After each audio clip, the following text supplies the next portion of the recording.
আচ্ছা উনি কে? উনি আমার বড় আপা, সবার সামনে আসতে লজ্জা পাই তো, এই জন্য আসছে না। আচ্ছা বাসায় আজকে এত বড় একটা আয়োজন, আপনি এরকম পুরান শাড়ি পরে কেন আছেন?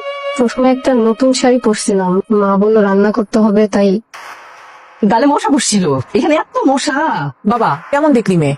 সুন্দরী আছে তো, একটু অভাবী ফ্যামিলি। তার থেকে বড় কথা হচ্ছে মন মানসিকতা অনেক নিচু। আমার এই বিয়েতে মত নাই, বিয়ে করবে আরমান, ওর ডিসিশন। আমারও মত নাই, তোর চাচারও মত নাই। বাবা তোর তো বিয়ে দরকার, আমি তোর বিয়ে দিব, সুন্দর দেখে ভালো ঘর দেখে একটা মেয়ে দেখে বিয়ে দিব। বাবা এরকম হাবি যাবি মেয়ে আমি ঘরে তুলবো না। হাবি যাবি মেয়ে মানে কি? আমি রাস্তা খারাপ করতেছে না?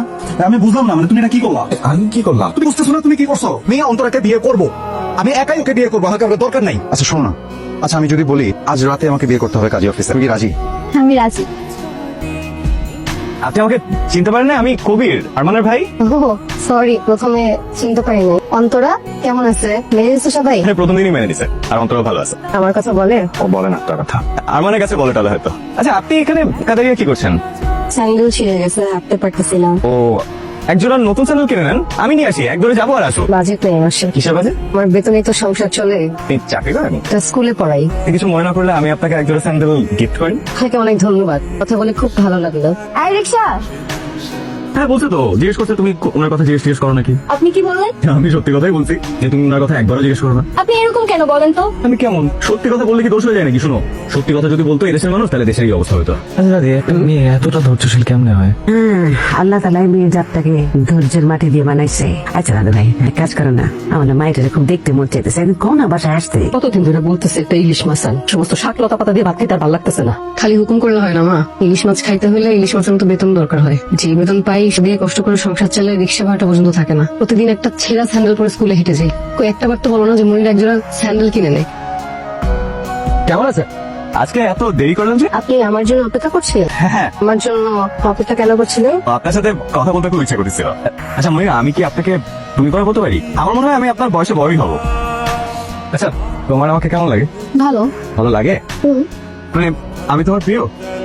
তোমাকে না, মানে আমি কি বলে যে বুঝাবো যে তোমাকে আমার প্রথম দিন থেকে কতটা ভালো লেগে গেছে। মানে আমি সারাক্ষণ তোমার কথা ভাবি, সারাক্ষণ তোমাকে নিয়ে চিন্তা করি, সারাক্ষণ তোমার সাথে আমার কথা বলতে ইচ্ছে করে, সারাক্ষণ তোমাকে আমার দেখতে ইচ্ছে করে। মানে আমার তোমার প্রতি এত মায়া হয় কেন, মানে আমার বুকের ভিতরটা মনে হয় ভেঙে চুরমার হয়ে যাচ্ছে আমি তোমাকে দেখতে না পারলে। মানে আমার হুসেটা কি? কি হয়েছে আপনার? Sorry, I'm really sorry.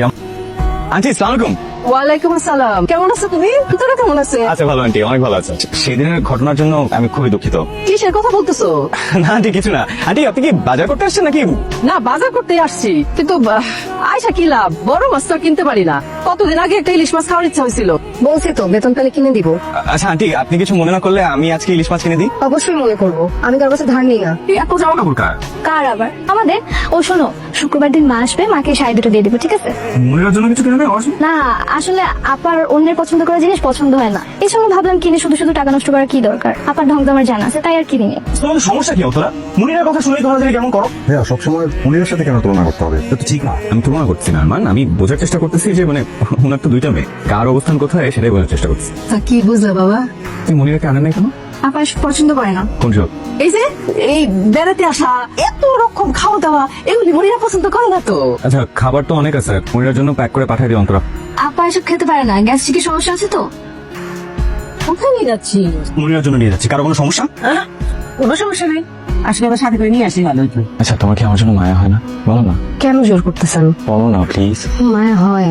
কেন হয় জানেন? কেউ একজন আমার জন্য এত করতেছে, এত ভাবতেছে, তাই মায়া হয়। তোমার জন্য খাবার নিয়ে আসছি, বাসায় অনেক ভালো ভালো রান্না হচ্ছিল, তাই ভাবতেছিলাম যে তোমার জন্য একটু নিয়ে আসি। ঘটনা শুনছো নাকি? কি মনির আপা আমাদের বাসায় আসলে এটা? ও তুমি জানো তাহলে? আমি ভাবলাম কিছু বলতেছো না, জানো নাকি জানো না। আপনারা সবাই এত ভালো, এই বাড়িতে না আসলে জানতামই না। মানে কি অন্তরা তোমাকে আমাদের কথা বলেনি? বলছে বলছে, অন্তরা তো সব সময় বলে, সব সময় সবার কথাই বলে। আপা আপনার কানের দুল যেটা দেখতেছিলাম খুব সুন্দর, কত টাকা দাম? কতখানি সোনা এখানে? এইটা অন্তরা শ্বশুর গতবার আসার সময় নিয়ে আসছিল, আমি বলতে পারবো না আপা। আমার কানের দুলটা পাচ্ছি না, ড্রেসিং টেবিলের উপর ছিল। ইচ্ছে পড়ছে হয়তো, আমি কে খুঁজে দিচ্ছি। আমি সব জায়গায় খুঁজছি, কোথাও পাইনি। আপনার মনে হয় মনটা এখনো খারাপ না? মন খারাপ করেন না আপা, এক জোড়া দুল হারাইছে তো কি হয়েছে, আরো হাজার জোড়া দুল আসবে। না আসলে এই বাড়িতে এরকম তো কখনো হয়নি। এমন একটা দিনে ঘটনাটা ঘটলো, আমার তো খুবই খারাপ লাগতেছে। কোনো সমস্যা নাই, আমাদের সাথে তো একটাই ব্যাগ, ব্যাগটা যদি খুলে দেখা দিতে পারি তাহলে মনে করেন আপনারাও সবাই ক্লিয়ার থাকলেন, আমার মনেও শান্তি পাইলাম। ধন্যবাদ, থাক। মনিরা, সে কি করছিস? এটা তো আমার দুলটা। না